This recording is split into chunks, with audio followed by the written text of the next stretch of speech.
Clélia Ventura, bonsoir. Nous venons de voir votre père dans Le Gorille vous salue bien, extrait du coffret Lino Ventura, 3 films chez LCJ Éditions. Quand il est mort le 22 octobre 1987 d'une crise cardiaque, il avait 68 ans et vous en avez 26. Clélia Ventura, vous êtes artiste peintre, vous avez consacré à votre père un documentaire en 1997.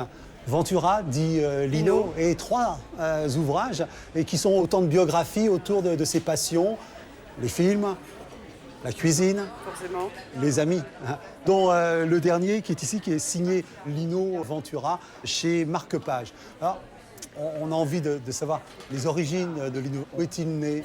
à Parme, en Italie, forcément. Il est né dans une famille très très pauvre, mais la misère était au deuxième plan en fait, parce que c'était la solidarité, c'était des choses très belles, des vraies amitiés. Une mère. Ah, oui, une mère, qui oui, tenait bien la maison. sûr. Une mère et une mère de lait aussi, une nourrice qui s'appelait Clélia. Puisqu'il lui a été confié. Oui. Voilà, et c'est pour ça que je me suis appelée Clélia, parce que il avait une passion là aussi pour cette femme.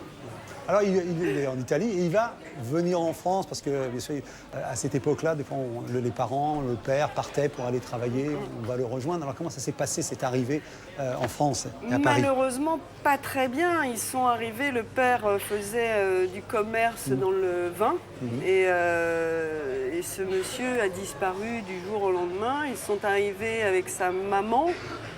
Et il n'y avait personne gare de Lyon. Donc ils se sont réfugiés chez des amis à Montreuil, parce qu'à l'époque c'était comme ça. Et on leur a indiqué des amis qui pouvaient les héberger. Et voilà, et elle est devenue femme de ménage dans un hôtel et papa a suivi. Voilà. Et il a eu l'enfance d'un de ces garçons de banlieue. Voilà. Terrible. Papa a toujours dit que la cruauté des enfants était quelque chose d'épouvantable. Vous savez, il a été à l'école rue Milton. Et il avait trouvé un autre petit Italien avec lui et il s'était réfugié avec lui dans la cour parce que les autres enfants d'abord les traitaient parce qu'il y avait la difficulté de la langue déjà, la barrière de la langue. Et même jusqu'à la maîtresse d'école qui distribuait des tableaux, vous savez, les ardoises à tous les enfants, sauf aux 2 petits Italiens. C'était pas des Italiens, c'était des Rital à l'époque. Oui, c'était les macaronis. Oui, les macaronis. Et c'est vrai que le racisme, oui, il l'a connu. Oui. Oui. Alors bon, il a fait 1001 métiers, comme on faisait à cette époque-là, mais il a une passion et il a une force physique qui va lui donner un destin. Bien sûr, c'est le sport. Et il l'a dit lui-même, parce que c'est quand même un enfant de la rue, et dans la rue, il peut arriver le bien comme le pire, quoi, le meilleur comme le pire. Et je crois que le pire a été évité grâce au sport. Et il l'a toujours dit, ça a été une sauvegarde absolument extraordinaire. Alors c'est la lutte gréco-romaine, lui, voilà, il devient même un champion. Oui, il devient champion de catch surtout. Oui. Et il devient champion d'Europe de catch en 1950. Voilà. Alors, vous avez une maman et il a fait une rencontre. Racontez, c'est une véritable histoire d'amour et une très longue histoire d'amour. Très très longue histoire d'amour parce qu'ils se sont rencontrés, ils avaient 16 ans tous les deux. Donc magnifique, moi je trouve ça très beau. Et ça a été le petit Italien qui a rencontré la belle Française blonde aux yeux bleus, très exotique en fait pour un Rital. J'irais presque jusqu'à dire que c'est le désordre qui a rencontré l'ordre. Donc la guerre éclate. Terrible. Il est ramené au pays, enfin on le rappelle. Oui, parce qu'il faut savoir que papa n'a jamais pris la nationalité française, il est toujours resté italien. Il a dit un jour, je suis né italien, je mourrai italien, ce qu'il a fait. Ouais. Et c'est vrai que quand la guerre éclate et quand les Italiens rentrent en guerre contre la France, forcément, papa ira sous les drapeaux italiens, mais il fera 2 mois. Il déserte quoi. Il déserte, forcément, il n'allait pas se battre contre la patrie d'adoption, qui était devenue sa patrie d'adoption, parce qu'il avait 20 ans à l'époque. Et il habitait là déjà depuis 13 ans. Donc c'était pas possible pour lui. Et puis que sa femme était française. C'était pas possible de... Alors, bien sûr, il va rencontrer le cinéma un jour quand même. Mais le catch aussi va l'aider à ça. Il va avoir une blessure qui va peut-être être déterminante en fin de compte. Mais disons qu'il va remettre son titre en jeu et Henri Kogan va lui casser la jambe. Henri Kogan, pour la petite histoire, voilà, qu'il va retrouver dans les tontons flingueurs, et où papa va vraiment lui faire mal, et tout en continuant à se battre, il y a Henri qui va dire à papa, mais dis-moi, tu m'as fait mal là. Et hop, lors d'un autre truc, il lui a fait ça, c'est pour ma jambe. Mais ils ont continué le combat. Oui, parce qu'il lui fait traverser les murs et tout dans les tontons flingueurs, pour ceux qui se rappellent de cette scène. Alors, un film, finalement, c'est Touchez pas au Grisby. Ça, c'est une vraie aventure. Grande rencontre, forcément, mais c'est pour en revenir à l'arrivée dans Touchez pas au Grisby, si vous voulez, c'est un directeur de production qui s'appelait Cassuto, qui était un ami de papa. Papa s'était reconverti dans l'organisation de catch, de combat de catch à la Salvagram, et il avait sous ses ordres des poulains. À l'époque, Becker préparait Touchez pas au Grisby, le grand retour de Gabin, et il cherchait cet Italien qu'il ne trouvait pas.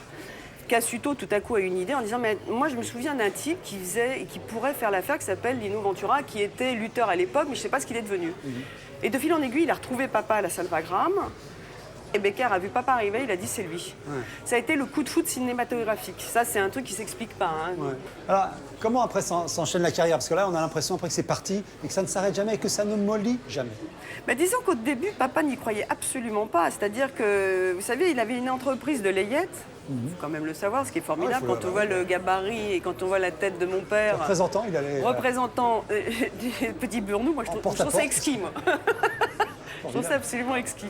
Et c'est vrai que bon, il a continué à faire son métier. Bon, on l'appelait, il venait tourner, ouais. Et c'est tout. Il n'en prenait pas, il n'en faisait pas tout un monde parce qu'il avait tourné dans un film. Même s'il avait tourné avec Gabin. Et que Gabin l'a énormément pris sous son aile, énormément pris sous son aile. Et à chaque fois qu'on lui dit, on parlait de rôle et tout ça, il disait mais vous devriez prendre le petit Rital, il est bien. Et même le Gorille vous salue bien, qui a été donc le premier grand rôle de papa qu'il a définitivement marqué le début de sa carrière, sa vraie carrière, je dirais entre guillemets, c'est Gabin qui a dit mais pourquoi vous ne prenez pas Lino? Et c'est parti comme ça. Ouais. Alors Ida, on le sait et ça donnera personnage, vous parlez de drame aussi dans l'histoire de votre travail, dans votre histoire, à vous bien sûr, aussi. Oui, vous voyez ça, quand on parle de personnage, c'est quelque chose de très douloureux, forcément. C'est une cicatrice qui sera toujours là et voilà. Mais, ça vous est difficile d'en parler? Un peu, oui. Oui. Ouais. Moi, vous savez, quand j'ai fait un documentaire dont vous parliez tout à l'heure, il y a eu un appel qui a été fait en 65 de mon père. Je ne l'avais jamais vu. J'ai pleuré toutes les larmes de mon corps parce que là, je peux vous dire que ça a été terrible parce que c'est une annonce où il a dit qu'il avait une enfant pas comme les autres. Et après, je crois que ça a été un grand pas en avant ce qu'il a fait à cette époque-là parce que il a reçu des milliers de lettres, dont une lettre qui l'a profondément marqué. C'est qu'une femme lui a écrit en disant « Merci Monsieur Ventura parce que je n'ai plus honte de sortir avec mon enfant handicapé dans la rue ». Je crois qu'il a fait avancer beaucoup les choses. Bien sûr. Alors sans vouloir vous faire pleurer de nouveau, il partait tout le temps et il n'était pas là pour vous, pour la petite fille qui attendait son papa. Comment il faisait? Est-ce qu'il avait des contacts avec vous? Vous envoyez des lettres, vous téléphonez? Comment c'était? Non, moi je lui écrivais beaucoup. Je lui écrivais énormément. Malheureusement, il ne m'a jamais écrit. Donc, jamais? Non, jamais. Il ne m'a jamais répondu, c'est horrible. C'est affreux en fait. Donner autant d'amour et pas être là à attendre en disant bon, il va finir par m'écrire un jour.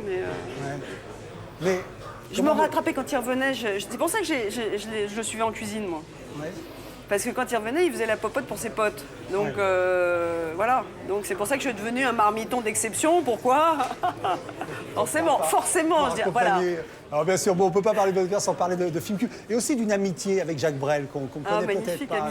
L'amitié et les films, ça date de l'aventure, c'est l'aventure, je crois. Ça date de l'aventure, c'est l'aventure. Et c'est vrai qu'ils se sont aimés. Voilà, ça a été une amitié, un coup de foudre entre les deux. Je crois... Papa le disait, l'amitié, ça ne s'explique pas. C'est des atomes crochus. Pourquoi ça se passe pas, on ne sait pas. Et il y a eu l'emmerdeur. Et il y a eu l'emmerdeur, oui, bien sûr. Oui. On va malheureusement conclure par... c'est comment vous avez vécu ces derniers instants, comment vous l'avez appris, où vous étiez quand ça s'est passé. J'étais sur un tournage aux États-Unis. Et j'étais bien évidemment très, très amie avec le mec de la cantine. Et ce jour-là, c'est fou la vie, parce qu'il m'a demandé si mon nom avait un rapport avec Lino Ventura. Lui était cubain, ce cuistot. Et je dis oui, je suis sa fille. Et moi qui recherchais aux États-Unis le fait qu'on me foute la paix avec Ventura, qu'on me reconnaisse pour ce que j'étais moi, j'ai été ravie que quelqu'un connaisse mon père, parce que personne connaissait Ventura, tout le monde n'en a rien à faire. Et à ce moment-là, il m'a fait cette réflexion, il m'a dit mais il est toujours vivant. C'est vrai ce que je vous dis, avec le décalage horaire, mon père est en train de mourir à Paris. Voilà. Et j'ai essayé toute la journée d'avoir mon père et malheureusement, il n'était plus de ce monde. Voilà comment j'ai appris la mort de mon père. Enfin, j'ai appris, on m'a téléphoné dans la nuit, bien sûr. Voilà. Il y a une foultitude, on a parlé de films à revoir. Ouais. C'était un très grand acteur. C'était un sacré mec aussi. Voilà, Sacré c'est ça qui- bonhomme, ouais. Ouais. Sacré bonhomme, mais c'est Je suis d'accord. pour chacun. Lélia Ventura, merci beaucoup de nous avoir fait revivre cette passion et revivre Lino pour nous.